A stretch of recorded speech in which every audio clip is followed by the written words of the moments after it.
Good morning to all of you. Welcome to my channel. यहाँ पर आपको 2 dictation बोली जाएगी। दोनों जो डिक्टेशन होगा वो दैनिक जागरण एडिटोरियल होगा। पहला डिक्टेशन जो होगा 80 वर्ड पर मिनट की स्पीड से बोला जाएगा, 10 मिनट का डिक्टेशन होगा। और दूसरा डिक्टेशन 90 वर्ड पर मिनट की स्पीड से बोला जाएगा, वो भी 10 मिनट का डिक्टेशन होगा। तो दोनों डिक्टेशन आप ज़रूर से ज़रूर लिखें और उसे PDF से चेक करें। PDF के लिए आप मेरे टेलीग्राम चैनल स्टेनो विद श्रद्धा को ज्वाइन कर सकते हैं। एंड जो भी इस चैनल पर नए आए वो सभी इस चैनल को सब्सक्राइब करें, नोटिफिकेशन बेल को भी प्रेस करें। आपको वीडियो कैसी लगी तो प्लीज़ मुझे कमेंट करके ज़रूर बताएं। आपको 10 मिनट की डिक्टेशन चाहिए या 5 मिनट की डिक्टेशन चाहिए, कैसी भी डिक्टेशन चाहिए मैं आपको प्रोवाइड करा सकती हूँ। आप मुझे कमेंट करके ज़रूर से ज़रूर बताएं कि आपको डिक्टेशन किस वर्ड पर मिनट में स्पीड में चाहिए। ओके, नाउ डिक्टेशन स्टार्ट करते हैं। डिक्टेशन स्टार्ट होगी 5 सेकंड बाद, जिसकी स्पीड रहेगी 80 वर्ड पर मिनट, जो कि 10 मिनट की स्पीड से बोला जाएगा। तो आप इसे ज़रूर से ज़रूर लिखें। Okay, start. हम कई बार जीती हुई बाजी हार जाते हैं तो केवल आत्मबल व धैर्य की कमी के कारण। आत्मबल हमें ऊर्जा देता है। यह हर परिस्थिति में हमें भीतर से मजबूत करता है, हमें निराशा से बचाता है। लेकिन यदि आत्मबल क्षीण होने लगे तो हम हारने लगते हैं, हमें निराशा घेरने लगती है, हम मानसिक रूप से कमजोर पड़ने लगते हैं। यही परिस्थितियां हमारी हार का कारण बनने लगती हैं। आत्मबल के कमजोर हो जाने पर हम असहाय होने लगते हैं, हमारे जीतने की इच्छा कुंद होने लगती है। जब ऐसा हो जाता है तो घात लगाए बैठी पराजय हमले के लिए तैयार हो जाती है। हम अपने आत्मबल के जागरण से प्रत्येक प्रतिकूल परिस्थिति को अनुकूल बना सकते हैं। विजय का संकल्प आत्मबल के मजबूत होने से ही दृढ़ होता है। आत्मबल सकारात्मक विचारों से पोषण पाता है। पूर्ण समर्पण से किया गया कार्य हमारे आत्मबल को कई गुना बढ़ा देता है। फिर इसी के सहारे हम सफलता प्राप्त करते हैं। पैराचिन। धैर्य भी हमें सफलता की ओर उन्मुख करता है, जबकि अधीरता अक्सर पराजय का कारण बनती है। धैर्य के साथ किया गया कार्य अपने उत्कर्ष को प्राप्त होता है। धैर्य का गुण मानव के स्वभाव का महत्वपूर्ण आभूषण है।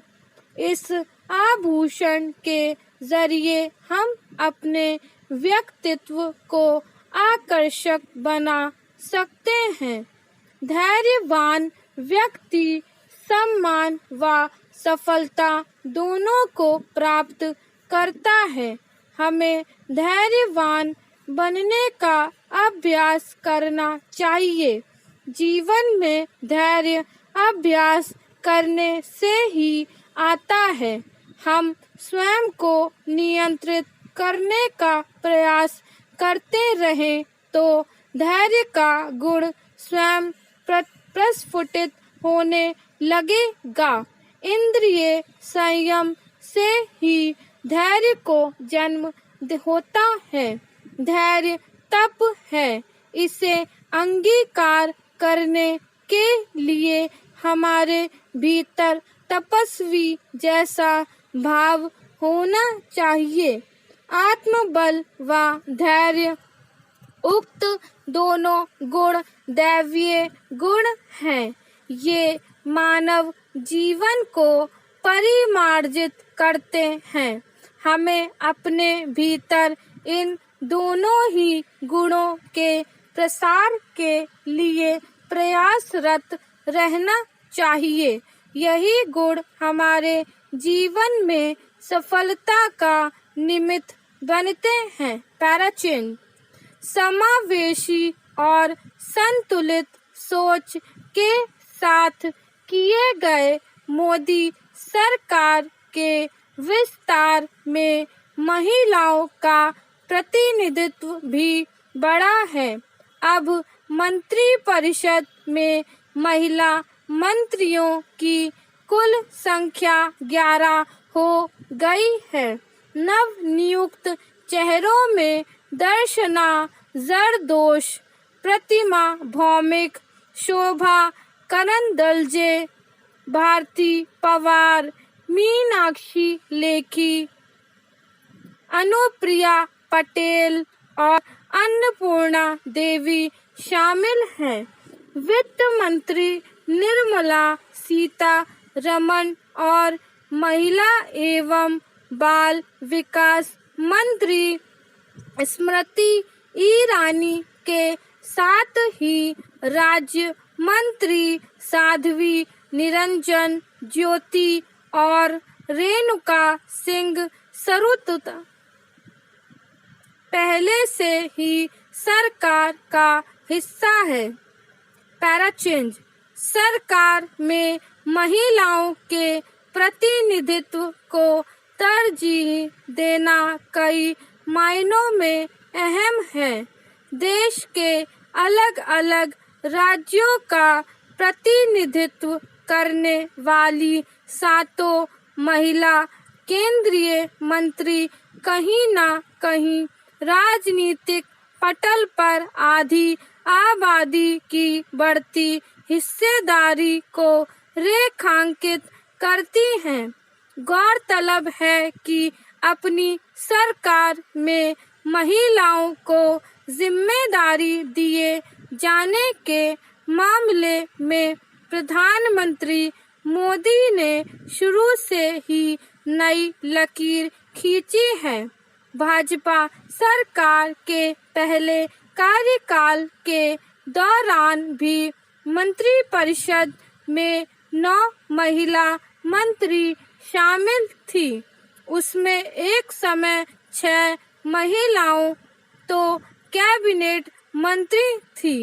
उम्मीद है कि आपदा के दौर में कैबिनेट विस्तार में महिला सांसदों पर जताया गया यह भरोसा आगे के लिए भी पुख्ता बदलाव की बुनियाद बनेगा। पैराचेंज परंपरागत पितृसत्तात्मक समाज, घरेलू जिम्मेदारियां, दोयम दर्जे की सामाजिक सोच, लैंगिक भेदभाव और राजनीति में पुरुषों के वर्चस्व जैसे कई कारणों के चलते भारत में आज भी महिलाओं की सियासी भागीदारी कम ही है। उम्मीद है कि सत्ता के गलियारों में पहुंचकर निर्णायक भूमिका में आने वाली महिलाएं स्त्री शिक्षा, स्वास्थ्य सुरक्षा और आर्थिक आत्मनिर्भरता जैसे मुद्दों पर मुखर होकर अपनी बात रखेंगी। आधी आबादी की समस्याओं को न केवल समझेंगी बल्कि नीतियों और योजनाओं में उनका हल तलाशने के मार्ग भी सुझाएंगी। पैराचेंज इस उम्मीद को बल देने वाली एक वजह यह भी है कि महिलाओं का राजनीति में बढ़ता प्रतिनिधित्व आम महिलाओं को भी मुखर और आत्मविश्वासी बनाता है। यही कारण है कि सियासत में महिलाओं की भागीदारी समाज की स्त्रियों की सामाजिक पारिवारिक परिस्थितियों की वानगी भी कही जाती है। सुखद है कि समय के साथ महिलाओं के हालात और सियासी दुनिया में हिस्सेदारी दोनों में बदलाव आया है। इसे देखते हुए यह कहा जा सकता है कि राजनीति में आम स्त्रियों की जमीन पुख्ता करने के लिए हर स्तर पर उनकी सामुदायिक भागीदारी बढ़ाने की जरूरत है। इसके लिए सामाजिक, पारिवारिक और आर्थिक मोर्चे पर भी उनका निर्णयकारी भूमिका में आना आवश्यक है। साथ ही समाज की सोच और अपने की संवेदनाओं के धरातल पर भी सकारात्मक बदलाव जरूरी है, तभी अपेक्षित परिवर्तन साकार हो सकेगा। स्टॉप। नेक्स्ट स्टार्ट होगी 5 सेकंड बाद, जिसकी स्पीड रहेगी 90 वर्ड पर मिनट। स्टार्ट। केंद्रीय मंत्रिपरिषद में शामिल नवनियुक्त मंत्रियों ने अपना कामकाज संभाल लिया। इनमें नए मंत्री भी हैं और पुराने भी, लेकिन उनके सामने चुनौतियां एक जैसी हैं और सबसे बड़ी चुनौती है कम समय में ज्यादा काम करने की तथा प्रधानमंत्री के साथ साथ जनता की अपेक्षाओं पर खरा उतरने की। उम्मीद की जाती है कि सभी मंत्री अपने समक्ष उपस्थित चुनौतियों से भली तरह परिचित होंगे और उनका सामना बेहतर ढंग से करेंगे। यह स्वाभाविक है कि जो नेता पहली बार मंत्री बने हैं और खासकर कैबिनेट मंत्री, उन पर सबसे अधिक निगाहें होंगी। वैसे तो नए मंत्रियों में कई ऐसे हैं जिन्होंने सबका ध्यान आकर्षित किया, लेकिन इनमें से एक प्रमुख नाम है अश्विनी वैष्णव का, जो राज्यसभा सदस्य से सीधे कैबिनेट मंत्री बने। मंत्रिपरिषद में उनकी उपस्थिति ने विदेश सेवा के पूर्व अधिकारियों एस जयशंकर और हरदीप पुरी का स्मरण कराया, जो सीधे मंत्री बने थे। यह एक नया प्रयोग है, लेकिन यह जारी रहना चाहिए, क्योंकि योग्य एवं दक्ष व्यक्ति कहीं भी हो, उनका शासन संचालन में सहयोग लिया जाना चाहिए। अश्विनी वैष्णव वैसे तो पूर्व आईएएस अधिकारी हैं, लेकिन उन्हें तकनीक और प्रबंधन का भी विशेषज्ञ माना जाता है। उनकी एक पहचान यह भी है कि वह प्रधानमंत्री अटल बिहारी वाजपेयी के कार्यकाल में पीएमओ में उप सचिव भी रहे हैं। उन्हें ओडिशा में तूफान के बाद चलाए गए प्रभावी राहत कार्य के लिए भी जाना जाता है। अब उन्हें रेलवे, संचार एवं सूचना प्रौद्योगिकी के मंत्री के रूप में चुनौतियों का सामना करना है। Para change. यह अच्छा है कि सूचना प्रौद्योगिकी मंत्रालय का काम संभालने के पहले ही दिन अश्विनी वैष्णव ने अपनी प्राथमिकताएं बताते हुए दो टूक कहा कि भारत में रहने और काम करने वालों को देश के नियम मानने ही होंगे। निसंदेह उनका इशारा ट्विटर की ओर था।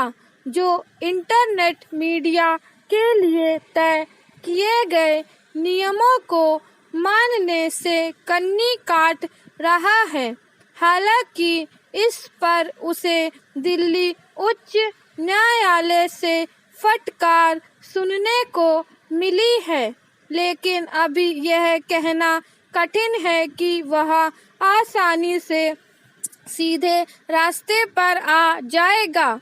नए सूचना प्रौद्योगिकी मंत्री के रूप में अश्विनी वैष्णव को यह सुनिश्चित करना होगा कि ट्विटर और अधिक हीला हवाली न करने पाए। बेशक ट्विटर अमेरिका की एक बड़ी कंपनी है, लेकिन इसका यह मतलब नहीं कि वह भारत में काम करते हुए यहाँ के नियम मानने से इनकार करे। आखिर जब इंटरनेट आधारित अन्य सोशल नेटवर्क साइट को सूचना प्रौद्योगिकी संबंधी नए नियम मान्य है, तो फिर ट्विटर को क्या परेशानी है? स्पष्ट है कि वह अड़ियल रवैया अपनाए हुए है।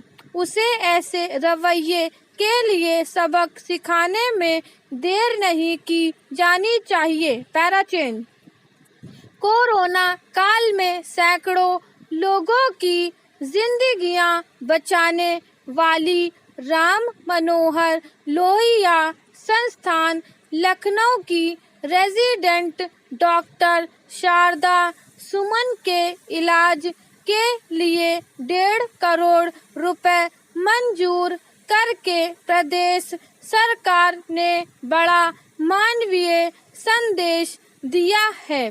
लोहिया संस्थान में भर्ती पीड़ित के पति भी यूं तो बिहार में रेजिडेंट डॉक्टर हैं, लेकिन दोनों के ही स्वजन इतना खर्च उठा सकने की स्थिति में नहीं। इसे देखकर ही लोहिया संस्थान के वरिष्ठ डॉक्टरों ने मुख्यमंत्री से मदद मांगी थी। बताया था कि करीब 1.5 महीने से इक्मो मशीन यानी आर्टिफिशियल लंग्स और हार्ट मशीन के सहारे सांसें ले रही डॉक्टर को बचाने का इकलौता रास्ता लंग्स ट्रांसप्लांट ही है। यह भी चेन्नई व हैदराबाद में होगा। इतनी जानकारी के बाद सिर्फ 3 दिन में ही रकम मंजूर कर ली गई। डॉक्टर अप्रैल में तब संक्रमित हुई थी जब महामारी रौद्र रूप दिखाने पर आमादा थी। गर्भवती होने के बावजूद उन्होंने कोई अवकाश नहीं लिया और दिन रात कोरोना पीड़ित महिलाओं की डिलीवरी व अन्य संक्रमितों के इलाज में जुटी रहीं। अति गंभीर हाल में ही उन्होंने 1 मई को बच्ची को जन्म दिया है। पैसे का बंदोबस्त हो जाने के बाद डॉक्टर मां को भी बचाने की प्रबल संभावना बन गई है। महामारी ने लाखों लोगों को जख्म दिए हैं। इंडियन मेडिकल एसोसिएशन के मुताबिक दूसरी लहर में शहीद हुए देश के 594 डॉक्टरों में से 67 उत्तर प्रदेश के थे।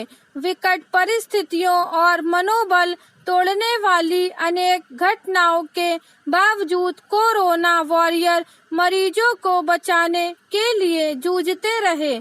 ऐसे ही एक जूझारू डॉक्टर को बचाने के लिए बड़ा आर्थिक सहयोग करने का संदेश भी इसीलिए व्यापक है और इस लड़ाई में जुटे हर वर्ग का हौसला बढ़ाने वाला भी। इससे वैश्विक महामारी से निपटने में लगे डॉक्टरों, स्टाफ, नर्सों और अन्य सहयोगियों को बहुत संबल मिलेगा। पैराचेंज विधानसभा चुनाव के बाद बंगाल में जो हुआ या अभी भी हो रहा है, वैसा स्वतंत्र भारत के लोकतांत्रिक इतिहास में पहले कभी नहीं हुआ। क्या इससे पहले किसी मुख्यमंत्री ने इस देश के गृह मंत्री को सार्वजनिक रूप से गुंडा कहा? बिल्कुल नहीं, किंतु ममता ने ऐसा कहा। इससे पहले ममता ने 2016 में कोलकाता में सेना के अभ्यास पर सख्त ऐतराज जताया था। उससे लगा कि उनमें या तो अलगाववादी प्रवृत्ति उभर रही है या फिर मोदी सरकार के विरोध में उन्होंने अपना मानसिक संतुलन ही खो दिया है। ममता ने आरोप लगाया था कि सेना हमारी सरकार को अपदस्थ करना चाहती है।